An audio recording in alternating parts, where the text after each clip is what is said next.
The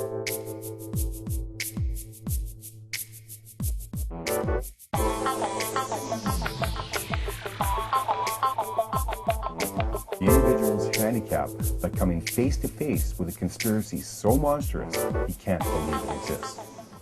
The law is whatever the powers that be in power happen to say it is today. Whatever they say it is, that's what the law is today. And it may change tomorrow. As people started to live together in societies, there was nothing to prevent individuals from infringing upon the rights and freedoms of each other. Once that happened, there were only two choices: either protect ourselves or elect a group of individuals to protect our rights for us. We chose the latter, and thus law was born to protect our rights and freedoms.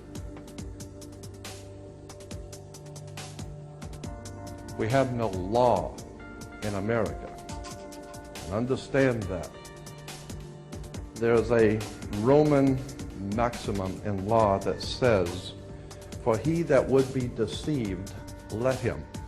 Simply meaning, if you are so ignorant as to be deceived, then that's your business, that's your problem.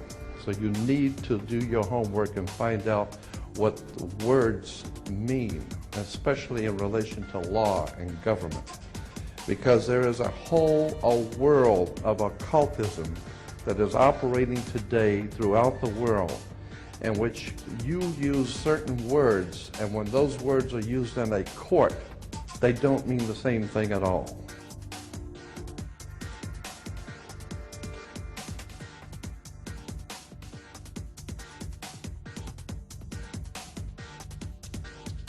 Jordan Maxwell speaks about words.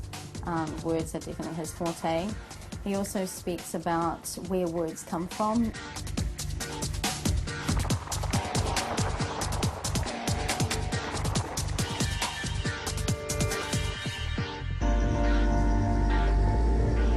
Understanding law and the words of law, there are two things that this planet has: water and earth, water and land. Consequently, there are two kinds of law: the law of the land and the law of water. You've heard the term law of the land, but in point of fact, that's precisely what this word means, law of the land, because it is the people who live on land.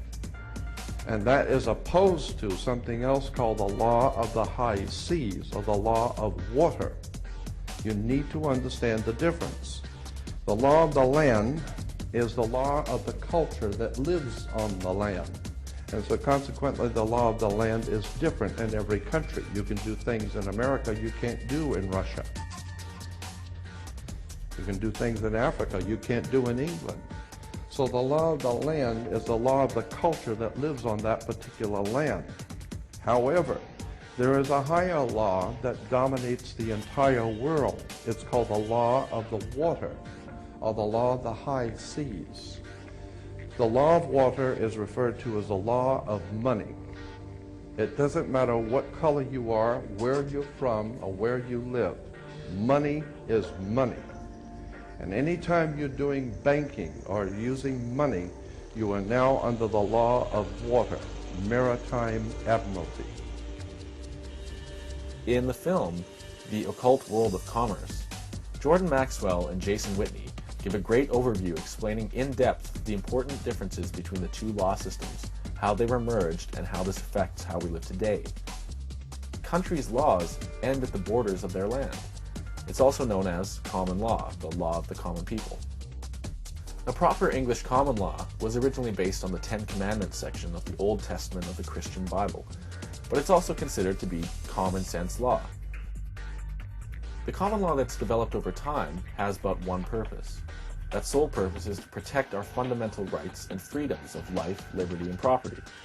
The purpose of law was never to restrict or destroy our rights and freedoms. Its sole purpose, then and now, is for the preservation and protection of these gifts.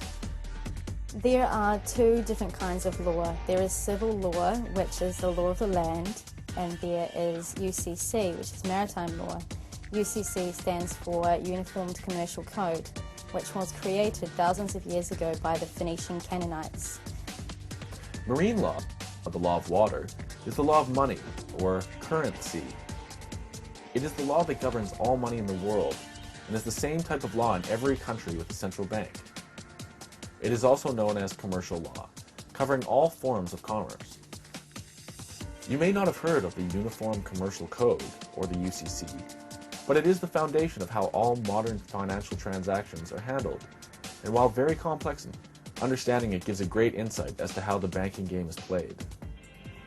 The entities who created this system understood that they could not control you, the flesh and blood you, but if they turned you into a corporation under the UCC law, then they would effectively be able to have that control. Because the government created a situation when we're in perpetual debt, but that is unlawful. So they also gave us a remedy, a solution to fix it, but they hid it from us. Whenever we're dealing in a business, then all countries and all corporations work under UCC. Throughout history, law has been corrupted and used in many ways it was never intended to be used. Laws have also been created to control and enslave people for the sole benefit of those in power. Before the implementation of marine law, which was layered to exist over our already existing common law, in the United States of America, people were called sovereigns. That is, you were your own country. You were considered a soul, created by God, and you were born and owned your own body. Instead of a first and a last name, like you have today, you had what was called a Christian and family name. Not only did you own your own body, but you were completely responsible for it. You could use any substance you wished to your own benefit or peril. If two men consented to having a gunfight in the streets, to the death, it was their right as long as it was consensual. The sheriff would stand by to make sure no innocents got injured in what was a perfectly legal duel.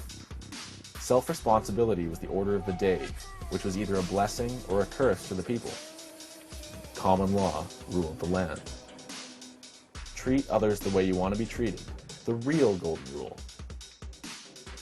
Now, under common law, all interactions with your fellow man were and are some form of contract and consent. There were fewer layers of law in existence before the merging of common and marine law, and so, for example, there was no such thing as fraud, because as a sovereign who was personally responsible, at any time you could have said no. People had to be more diligent in who they dealt with, and thus, as reputation was actually considered important, people would try and honor their contracts and earn an honest living, using the court systems only for criminal prosecutions or contract disputes. Simpler times back then indeed, but also more primitive as well. Perhaps we're learning to say no again. And if you look at the whole entire picture, the government is only your representative and representatives of your neighbors. So who are they to demand that you get a license in order to engage in an action which is fundamentally lawful? If we don't make a stand, I mean, the reason that these guys have the power they have is because we don't say anything. It's this whole tacit agreement thing. And, you know, because we didn't stand up and make claims to stop the authorities from doing what they do, they've just sort of taken over. And so we're all running scared because we don't realize that all we have to do is say no.